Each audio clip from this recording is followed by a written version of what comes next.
Tonight only on 7 News, a 6-month investigation into the Boy Scouts. For most boys, being a Boy Scout is a positive experience, but for some, the experience left them scarred for life. In an exclusive interview, the organization that positively influenced hundreds of thousands of lives is answering questions on how it failed to protect hundreds of boys. For the first time, you'll see just how many Scouts were sexually abused all across the nation. Scripps national investigative correspondent Jim Osman is on the trail of betrayal. On my honor, I will do my best to do my duty. It's an oath Boy Scouts know. To God and my country, to obey the Scout law. The Boy Scout pledge. That a Boy Scout will do his best to do his duty and to keep himself morally straight. But the iconic American organization may itself have been betraying that oath, keeping quiet about unthinkable acts against children. He stole my boy. Like the pedophile priest in the Catholic Church and the Penn State abuse scandal. It's institutional secrecy and a culture of concealment. And they were doing so to protect the name Boy Scouts of America. Tonight, the Scripps National Investigative Team reveals a disturbing pattern of crimes against children that many times went unreported by the Boy Scouts, where sexual abusers were quietly kicked out, able to victimize other children. All of this could have been prevented a long time ago. We're on their trail, the trail of betrayal. Sir, why are you running away?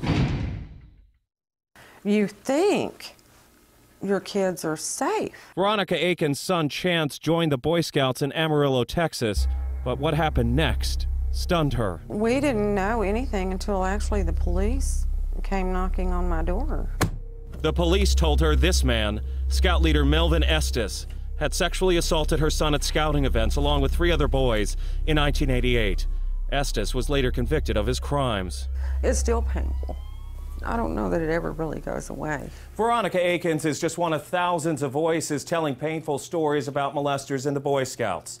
For 6 months, this group of journalists with the Scripps National Investigative Team reviewed 30,000 court-ordered release documents spanning 2 decades, most of them dealing with molesters in the Scouts. Now tonight, we're uncovering the sheer magnitude of what's in those files. It's a story they never wanted you to hear. They were sitting on a powder keg of information. Between 1970 and 1991, the files contain the cases of more than 1,800 individuals that the Boy Scouts deemed ineligible to serve for a number of reasons, the majority for claims they molested children. And the files reveal allegations of at least 2,000 Boy Scouts molested by Scout leaders all across the nation. Tim Kosnoff is a Seattle attorney who represents a number of Boy Scout victims. The Boy Scouts of America betrayed the trust that was granted to them by the American public.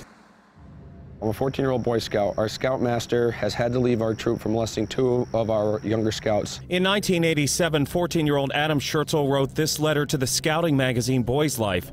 He's now 39. He molested them physically and possibly us mentally. And Adam wasn't the only Scout asking for help.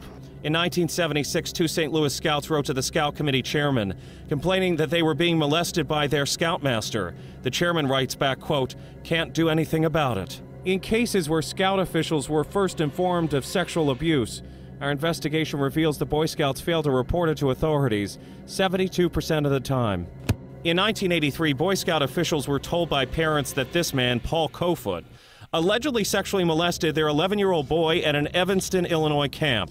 The Boy Scouts didn't go to authorities. The only repercussion for Kofoot was to be booted out as a Scout leader. How could you let somebody like that go and not do something about it? I mean, you're letting a pedophile go? A Scout official in a letter to Kofoot told him the matter would be, quote, maintained as confidential. And we uncovered 146 cases where the Boy Scouts assured Scout leaders accused of molesting boys that the matters would be kept confidential. I mean, the Boy Scouts, wow. Sean McPherson, who lives in Nebraska, knows exactly who Paul Kofoot is. But Sean wasn't ever a Boy Scout. Kofoot sexually molested Sean as a 13-year-old, 8 years after the Boy Scouts failed to report Kofoot to police. Sean never knew about the Boy Scouts' allegations against Kofoot until we showed him. All of this with me and with these other kids could have been prevented a long time ago. Sean's parents reported this case to police. He was convicted and is now a registered sex offender in Nebraska. And all of these men were reported to the Boy Scouts for allegedly molesting Scouts, but the Scouts didn't call authorities. Each man later caught and convicted for other sex offenses, mainly with children. Like former Virginia Scout leader Michael Eck, in 1991 he admitted to inappropriate sexual behavior with Scouts. Again, Scout officials didn't call police. They simply barred him from scouting. 3 years later, he was convicted of sexual battery in a different case. You're Michael Eck, right? The Boy Scouts never held you accountable, did they, sir?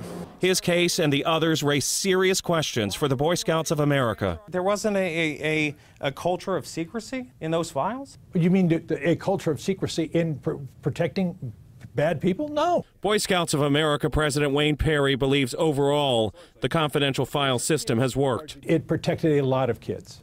A lot of kids? Absolutely. But he also says it didn't protect all kids, and for the first time concedes. It is a terrible failure. It's a moral failure.